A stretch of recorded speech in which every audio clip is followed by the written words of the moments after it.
I just had to let you know you're.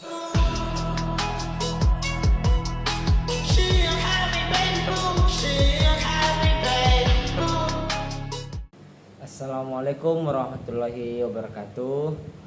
Selamat siang buat pemirsa yang setelah menonton video saya untuk hari ini. Perkenalkan, nama saya Noval Hamam Zaki.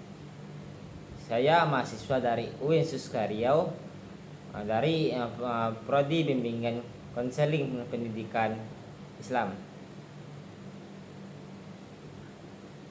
Hari ini saya akan membahaskan topik tentang ilmu pendidikan Islam.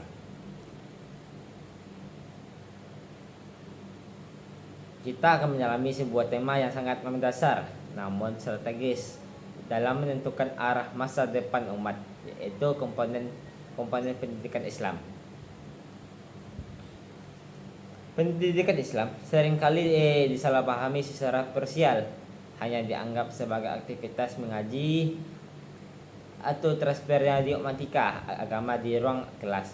Padahal ini merupakan sebuah suprastruktur peradaban. Dalam waktu beberapa menit ke depannya kita akan membedah anatomi sistem ini. Mengapa setiap bagian di dalamnya tidak boleh dipisahkan? Dan bagaimana komponen-komponen ini bekerja membentuk apa yang kita sebut sebagai generasi Rabbani. Sebelum kita masuk ke dalam komponen-komponen teknisnya, kita harus memahami terlebih dahulu apa landasan ontologis dan pendidikan Islam. Pendidikan dalam Islam berakar dari pemahaman mengenai hakikat penciptaan manusia itu sendiri. Manusia bukan sekedar makhluk biologis, melainkan makhluk spiritual yang memiliki misi vertikal dan horizontal. Oleh karena itu, para ulama membagi konsep pendidikan di dalam 3 istilah, yaitu at-tarbiyah, artinya berfokus pada pengasuhan, pelestarian, dan penumbuh potensi bawaan atau fitrah anak. Yang kedua, at-talim, susah juga bilangnya, merupakan proses transmisi dalam ilmu pengetahuan, fakta empiris dan konsep keilmuan secara logis ke dalam akal. Yang ketiga, at-tadib. Ini adalah puncak, yaitu penanaman adab, etika, karakter, dan integritas moral. Tanpa adab, ilmu yang diserap lewat ta'alim bisa menjadi senjata yang merusak. Jadi, mendidik dalam Islam adalah mengintegrasikan ketika dimensi ini secara utuh. Mengapa kita harus membahas pendidikan?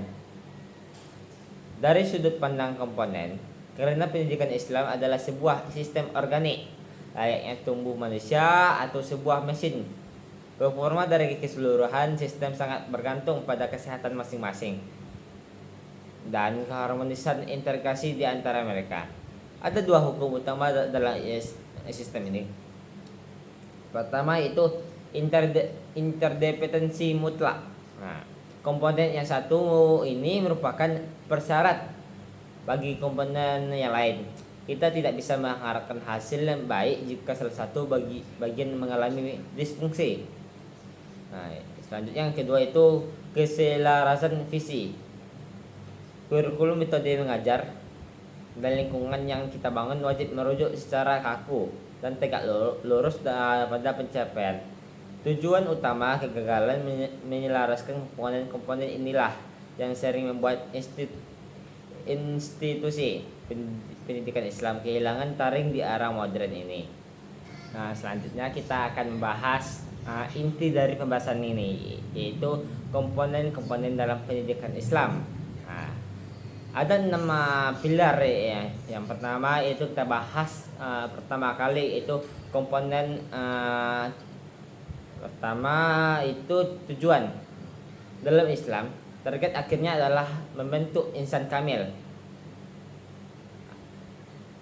paripurna yang seimbang antara kecerdasan intelektual, kemuliaan akhlak, dan kekuatan spiritual.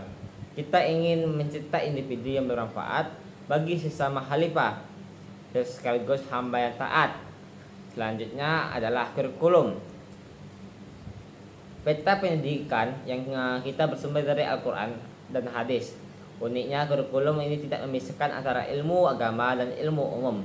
Keduanya diintegrasikan secara seimbang antara sains yang dipelajari dan sebagai tanda kekuasaan Tuhan, dan agama menjadi landasan etika bagi sains.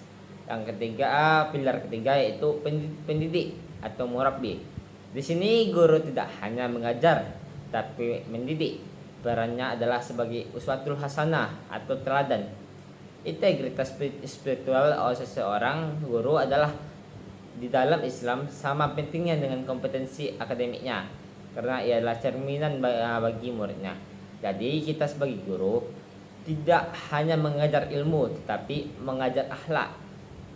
Jadi kita harus mencontohkan perilaku yang baik ke muridnya supaya murid bisa mencontohkan dan melakukan perbuatan baik itu. Lalu siapa peserta didik itu? Islam memandangkan sebagai sosok yang memiliki fitrah pada sisi suci yang dianugerahkan langsung oleh Tuhan. Tugas pendidikan bukan hanya mengisi kelas kosong, melainkan menumbuhkan benih yang sudah ada dalam diri anak agar akal, ruh dan jasadnya berkembang optimal. Pendidikan itu tidak terjadi di ruang hampa. Yang selanjutnya komponen kelima yaitu lingkungan. Ada sinergi tiga arah. Keluarga sebagai madrasatul ulama, yaitu sekolah di bagian pertama. Sekolah sebagai wadah formal dan masyarakat sebagai kontrol sosial.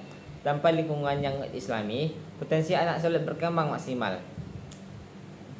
Terakhir adalah metode pembelajaran Al-Quran. Mengajarkan pendekatan hikmah kebijaksanaan, mauzah hasanah, nasihat yang baik, dan mujadalah diskusi yang santun. Metode ini harus fleksibel disesuaikan dengan tingkat usia dan psikologi. Kesimpulannya yaitu keenam komponen ini adalah salah satu kesatuan organik. Jika tujuan mulia tapi lingkungannya buruk atau pendidikan komponen lainnya kurikulum pincang, maka hasil yang diharapkan tidak dapat tercapai. Sinkronisasi inilah yang menentukan kualitas generasi rebami kita.